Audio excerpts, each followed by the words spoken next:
चंदा रे धीरे से मुस्का। नमस्ते, मैं हूँ हमसिका अय्यर और आप सुन रहे हैं 90.4 FM रेडियो मधुबन। सुनते रहो और मुस्कुराते रहो। नमस्कार, बातें मुलाकातें इस कार्यक्रम में आप सभी का बहुत बहुत स्वागत है। आशा करता हूँ आप बिल्कुल हेल्दी वेल्दी और हैप्पी होंगे। आइए आपकी खुशी को बढ़ाने के लिए हम सभी लोग जैसे कि अलग अलग मेहमानों से आपकी मुलाकात कराते हैं।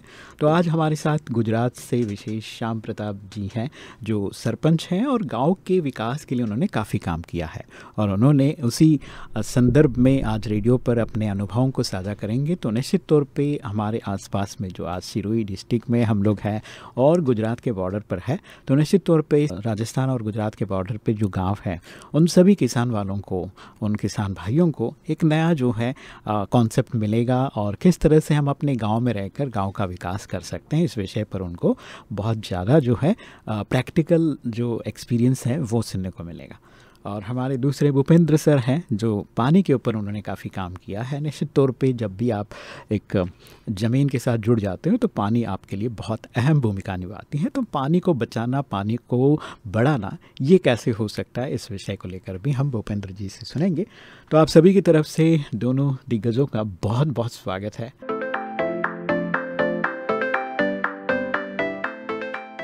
नमस्कार जी, श्याम प्रताप जी, बहुत बहुत स्वागत है और मैं चाहूँगा कि आप थोड़ा सा बताइए अपने बारे में। जी, मैं राजस्थान से ही हूँ जी। और राजस्थान में जयपुर के पास एक ग्राम पंचायत है जाहोता। अच्छा। जो कि गांव वालों की मेहनत से, मैं तो कहूँगा, स्वच्छता के लिए, ग्रे वाटर मैनेजमेंट के लिए काम किया। तो हम लोग राजस्थान की प्रथम ODF प्लस पंचायत भी हम बने। और उसके बाद हमने देखा कि स्वच्छता के साथ साथ और भी जितने भी जो ग्रामीण क्षेत्र में जितने भी आयाम हैं, जहाँ भी हम कार्य क्षेत्र हैं, उन पे हम कैसे काम कर सकते हैं। तो हम प्रयास करते रहते हैं कि जितने भी SDGs हैं उन सब पे एक गांव में किस प्रकार से समग्र विकास हम कर सकते हैं।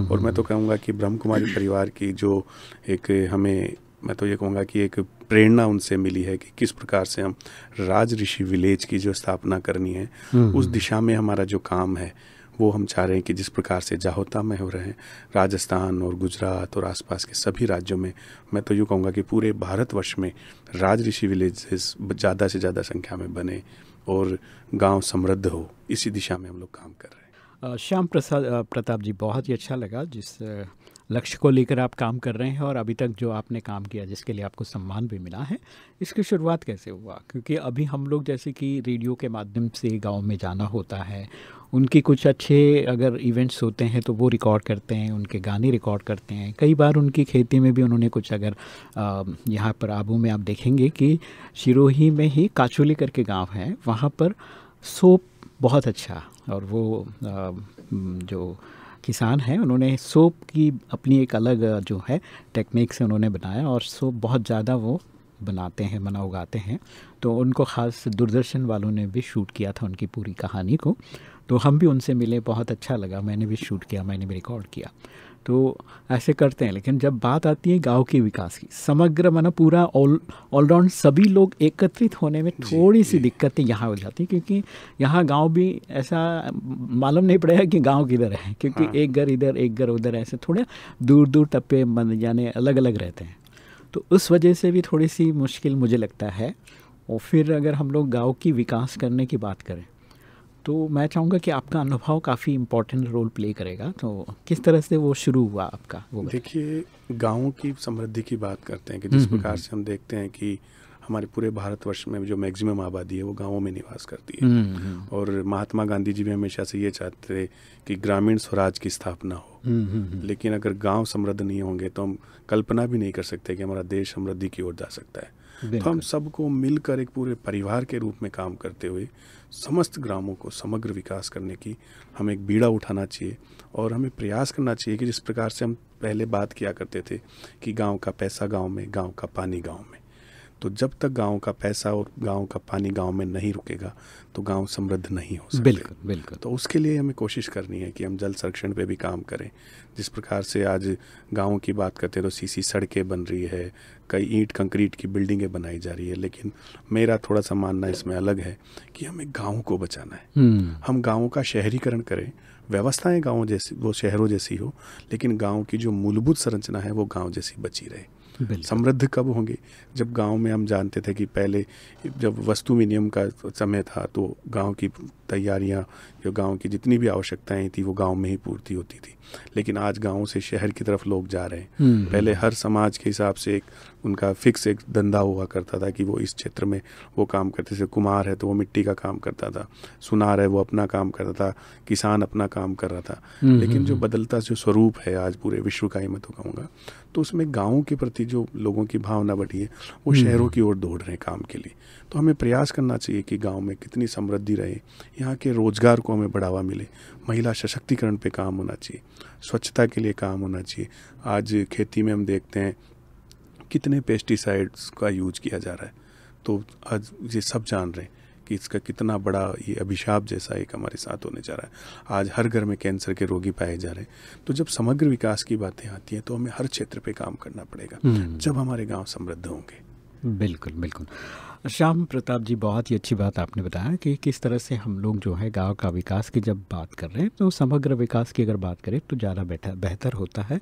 और निश्चित तौर पे आपका विचार और आपकी जो कार्य करने की जो शैली है वो निश्चित तौर पे सबके लिए कल्याणकारी है। आइए आगे बढ़ते हैं और मैं आप सभी को फिर से जोड़ना चाहूँगा भूपेंद्र सिंह जी को। और पानी पर उन्होंने काफ़ी काम किया है। तो भूपेंद्र जी, बहुत बहुत दिल से स्वागत है आपका।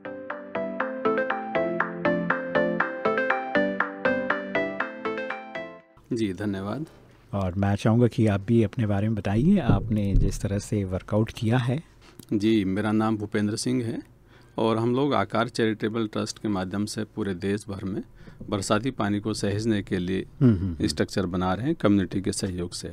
अरे वाह। और आकार चैरिटेबल ट्रस्ट अभी 7 राज्यों में काम कर रहा है। 2005 से हमने शुरुआत की थी इसकी और अभी तक हमने लगभग 700 चेक डैम 600 गाँव में बनाए हैं। अरे वाह। और जिससे लगभग ये मानिए कि आप 10 लाख लोगों का जीवन परिवर्तित हुआ है इससे। बिल्कुल बिल्कुल बिल्कुल। क्योंकि पानी कितना कीमती है ये तो सब जानते हैं, लेकिन उसको बचाने के लिए बहुत कम लोग प्रयास करते हैं, बचाते नहीं है। और पानी का पिछले जो देखें हम पिछले 50 सालों में जितना दोहन हुआ है वो अत्यधिक दोहन हो रहा है। तो ये जो दोहन है वो किस टाइप से हो रहा है? ये हमने ज़मीन में जो सदियों से गया हुआ पानी था उसको निकाल लिया।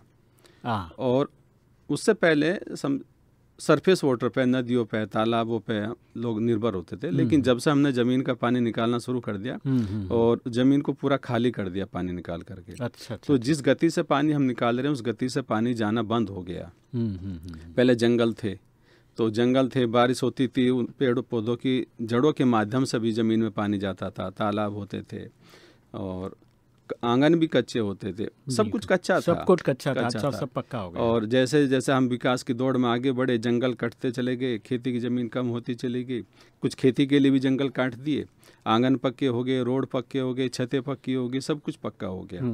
तो पानी जो है ज़मीन में बहुत कम जाने लगा, पानी जाता ही नहीं। बारिश, फिर बारिश का जो था पहले लंबे समय तक बारिश होती थी, आपने देखा भी होगा।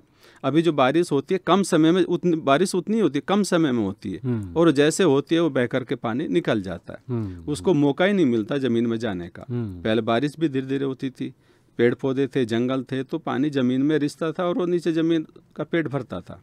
अभी बारिश होती है, वो बारिश उतनी होती है लेकिन समय उसका घट गया, तो एकदम से जब तेज़ बारिश होगी पानी बह करके निकल जाएगा।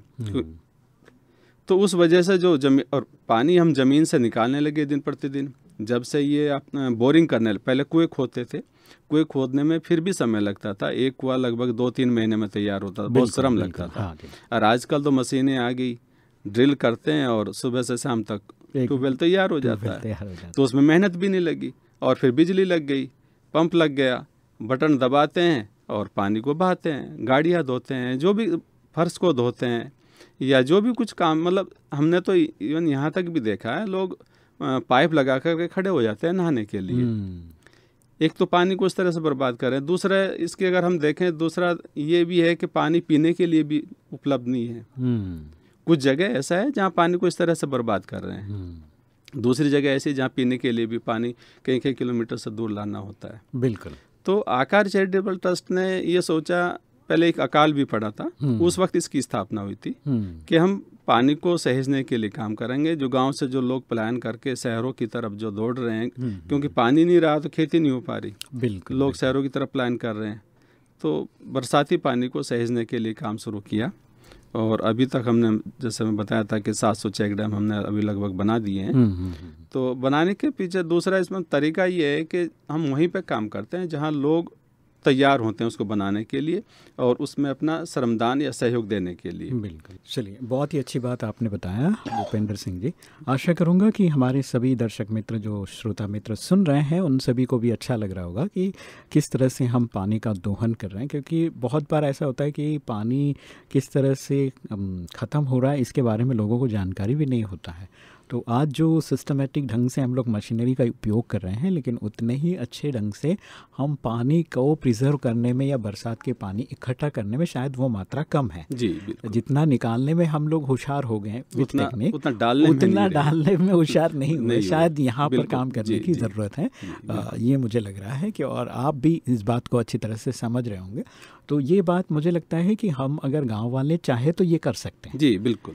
और ऐसा नहीं है कि आप असंभव कुछ है करके, असंभव बिल्कुल नहीं है। आकार से अगर आप जुड़ जाते हैं, भूपेंद्र सिंह जी, श्याम प्रताप जी, ऐसे लोगों के साथ अगर आप जुड़ जाते हैं, तो कुछ टेक्निक है। जिस तरह से आप ट्यूबवेल लगाने का टेक्निक समझ लिया, फ़ोन करते हैं, पैसे लगाते हैं, ट्यूबवेल लग जाता है, दूसरे दिन आप पानी निकालते हैं।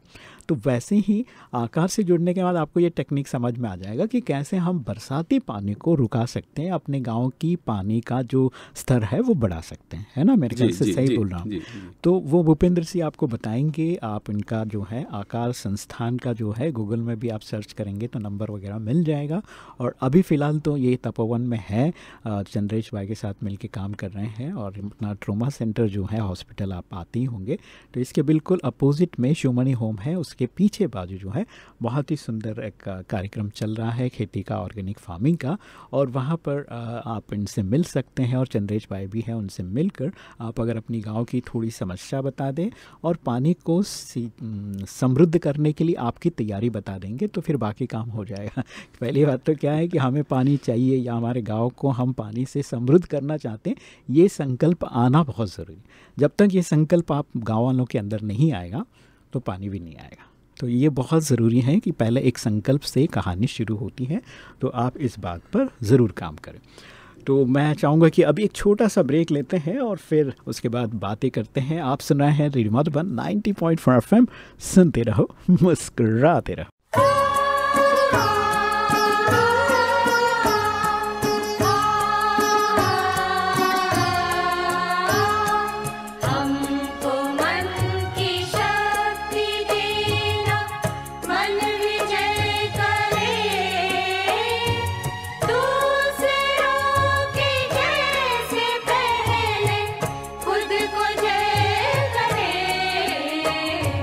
हमको मन की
नमस्कार, मैं गुंजन अग्रवाल गाज़ियाबाद से 90.4 FM रेडियो मधुबन सुनते रहो, मुस्कुराते रहो।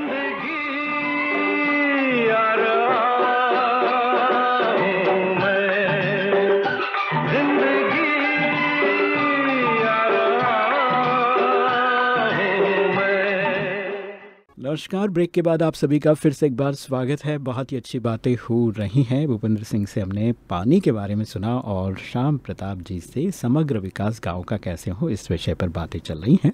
तो मैं चाहूँगा कि गांव का जो ऑलराउंड डेवलपमेंट की बात हम लोग करते हैं, तो इसमें मेजर काम क्या करना होता है? मैं देखिए, मैं आपकी जानकारी के लिए बताऊँ कि जब समग्र विकास की बात आती है तो हमें हर क्षेत्र में गाँव को हर जो उसकी व्यवस्थाएं हैं, जैसे अगर एक पंचायत की अगर जिम्मेदारी समझे तो गांव में अगर पहले देखा जाता था कि खाली रोड नाली बनाना ही एक सरपंच का काम होता है।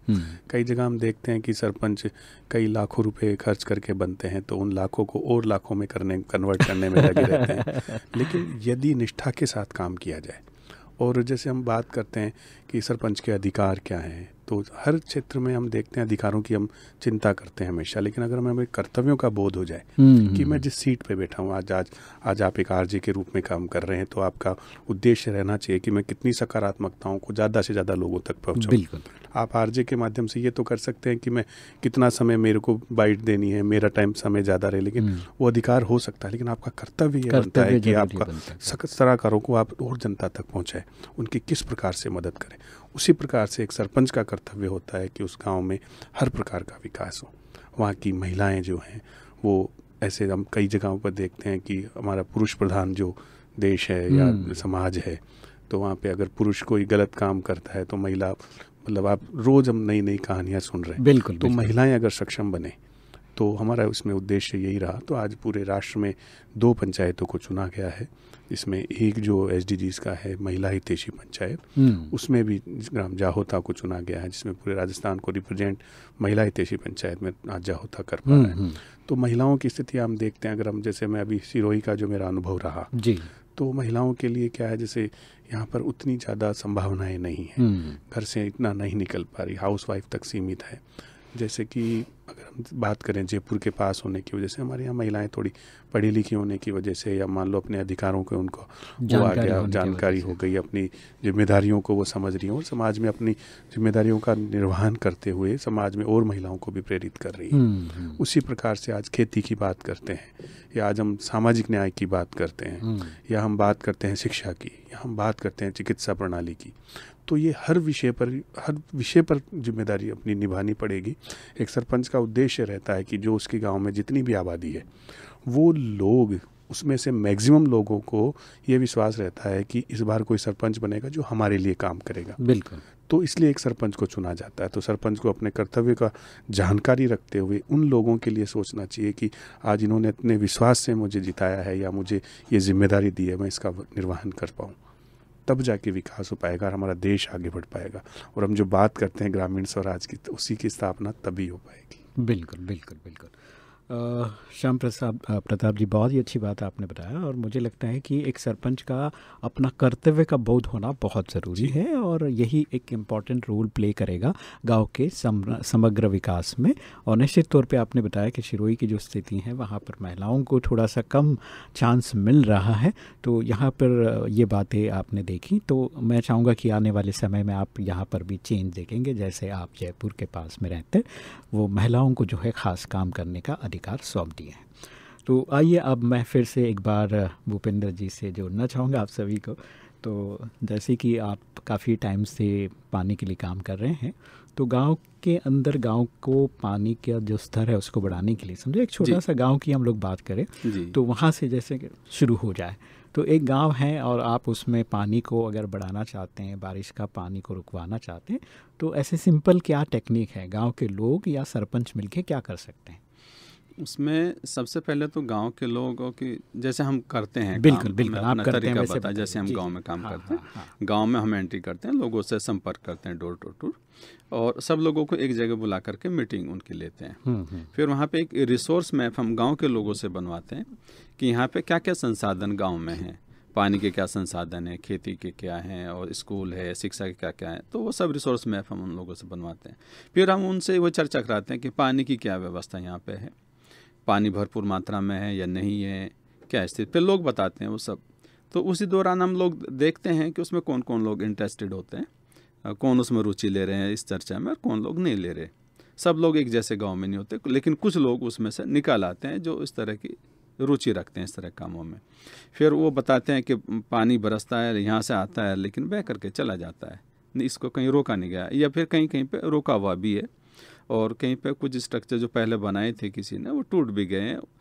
तो उसके पीछे हम पूछते हैं भी ये अभी क्यों नहीं रोका, तो उसमें तो ये होता है कि अभी किसी ने ध्यान नहीं दिया, ये कि जैसे जाते हैं तो पानी की समस्या जाते हैं तो फिर उस कहते हैं बोरिंग कर दें, यहाँ पे बोरिंग से पानी मिल जाएगा, पानी नहीं है अभी।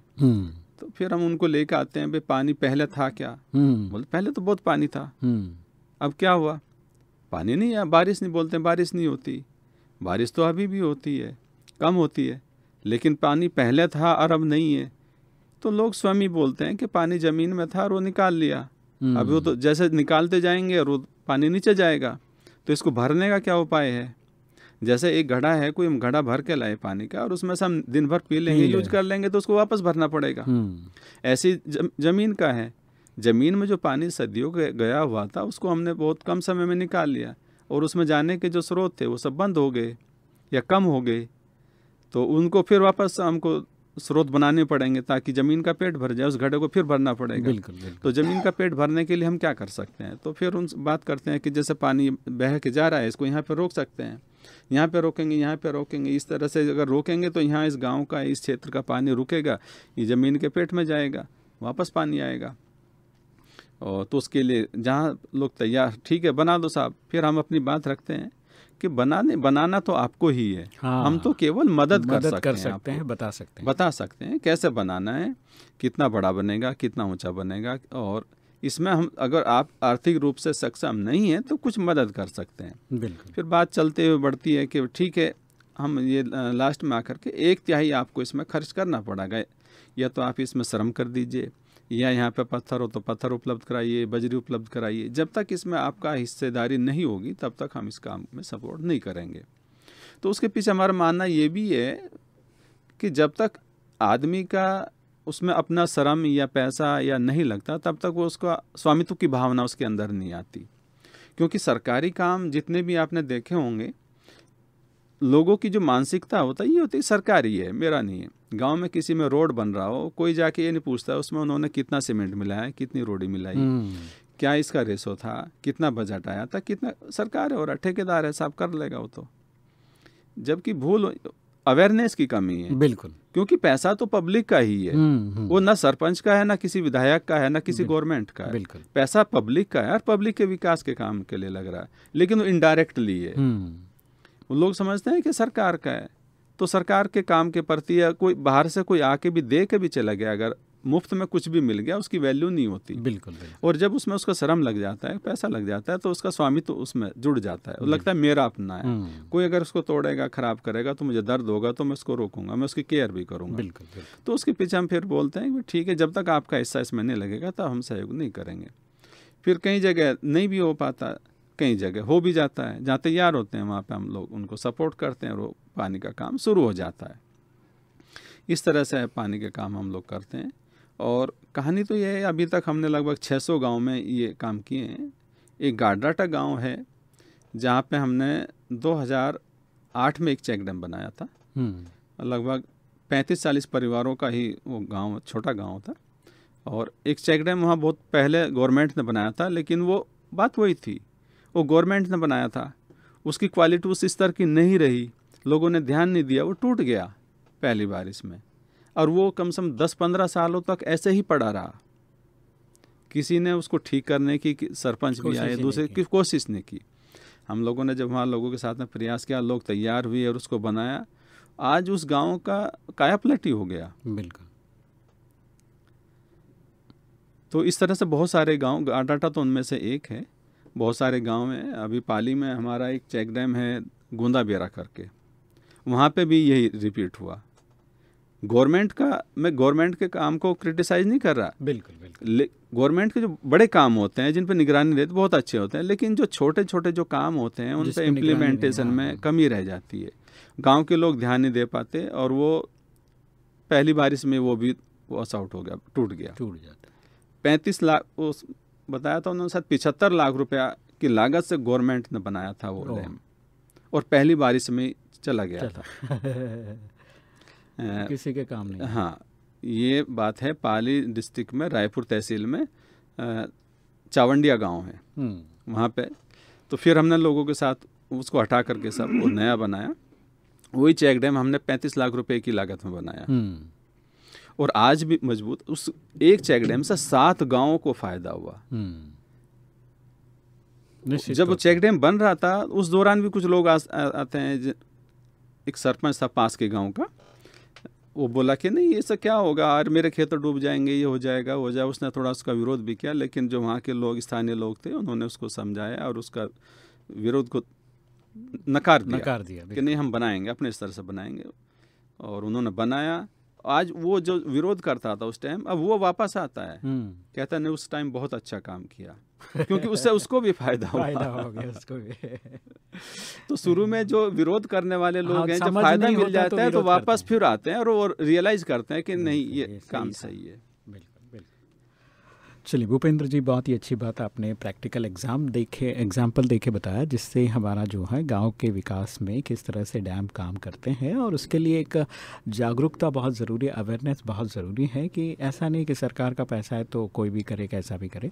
सरकार का भी है तो वो आपका ही पैसा है, तो आपको वहाँ पर एक जिम्मेवार नागरिक बन के सारे काम को देखना है, कैसे काम हो रहा है, ठीक काम हो रहा है, नहीं हो रहा है, ये आपका जिम्मेवारी बनता है, तो वो आपको निभाना है। कई बार हम लोग अपने कर्तव्य को करते नहीं और बाद में दोष देना शुरू कर देते हैं, तो वो भी मुश्किल। तो कहा जाता है कि भाई आपने समय पर अगर जागरूक हो जाते तो आपका वो डैम पक्का बन जाता, फिर से डबल काम नहीं करना पड़ता, आपका काम पहले से हो जाता। तो निश्चित तौर पे ये सारी चीज़ें हैं। तो कहीं ना कहीं बात जब भी निकलती है तो बात सब तक जाती है, लेकिन बात आती है खुद के जिम्मेवारी की। तो वो चीज़ सबसे पहला करना चाहिए हमें, और हर चीज़ पे हमें अच्छी नज़र रख के अच्छी तरह से विकास के कार्य में सबको सहयोग देना है और आगे बढ़ना है। तो मुझे लगता है कि आज हम लोग जिस तरह से गांव के विकास के बारे में, पानी की समृद्धि के बारे में बातें की, और कहीं ना कहीं आपकी अंतर्दृष्टि खुल गई होगी, आपकी आत्मचिंतन अभी से आप अगर शुरू करेंगे तो निश्चित तौर पे आप अपने गांव में पानी को बढ़ा सकते हैं और अपने गांव का विकास कर सकते हैं। तो चलिए, आशा करूंगा कि आप आज के इस कार्यक्रम के माध्यम से आप तक जो बातें हमने पहुंचाने की कोशिश की है उन बातों पर आप अमल करेंगे और कार्य करेंगे, ऐसी आशा के साथ एक बार श्याम प्रताप जी को एंड भूपेंद्र सिंह को बहुत बहुत शुभकामनाएं, मंगल कामनाएं उनके नेक कार्य के लिए। जिस तरह से वो गांव-गांव जाकर लोगों को बताते हैं, अपने अनुभव शेयर करते हैं, उन्हें हेल्प करते हैं, ये बहुत बड़ा जो है माध्यम बनते हैं विकास के कार्य के लिए। तो उनको बहुत बहुत साधुवाद। चलिए मित्रों, आज के इस एपिसोड में बस इतना ही। फिर मिलते हैं अगले एपिसोड में, तब तक आप बने रहिए हमारे साथ। सलाम, नमस्ते, खमा गणिसा, जय हिंद, जय भारत, ओम शांति। मधुबन में राधिका नाचे रे, मधुबन में राधिका नाचे रे, गिरधर की मुरलिया बाजे रे।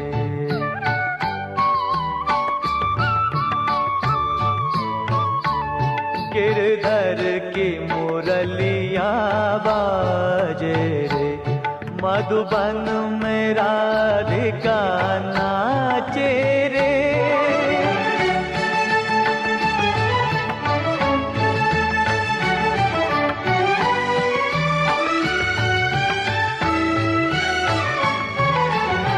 पग में घूंघर बांध के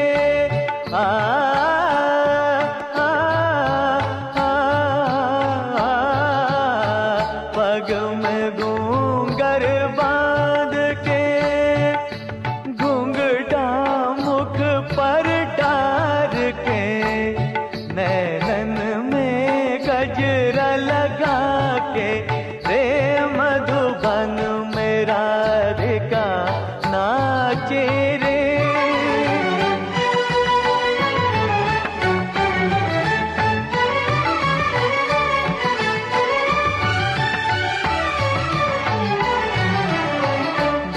डोलत छम छम कामनी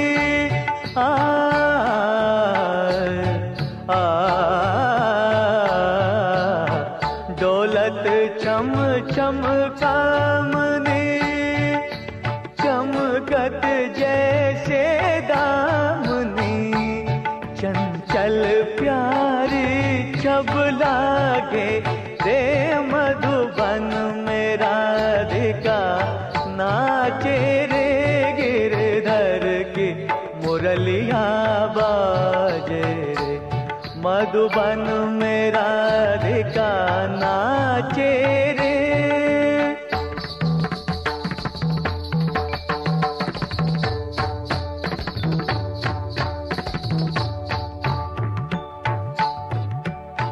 मृदंग बाजे तिरकिट दुम ताता मृदंग बाजे तिरकिट दुम ताता तचक चोम चोम तथई तथा चोम चोम चाना नाना चोम चोम चाना कांदा कांदा कांदा दादा दा मधुबन में राधिका नाचे रे मधुबन में राधिका।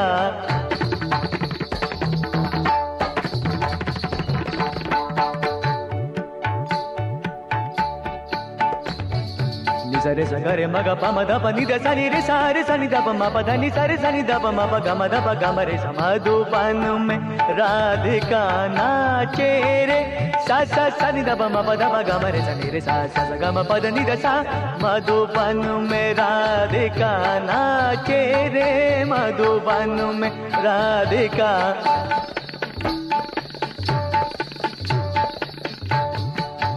ओदे नादिर दिरता नीता धारे धीम धीम तना ना नादिर दिरता नीता धारे धीम धीम तना ना नादिर दिरता नीता धारे धीम धीम तना नादिर दिरता नीता धारे ओदे तना दिर दिरता ना दिर दिर दिर दिर तुम दिर दिर दिर तादिर गिड़ तक तुम दिर गिड़ तक दिर गिड़ ताड़ा नी नादिर दिरता नीता ओदे नादिर दिरता नीता ओदे नादिर दिरता नीता धारे धीम धीम तना ना।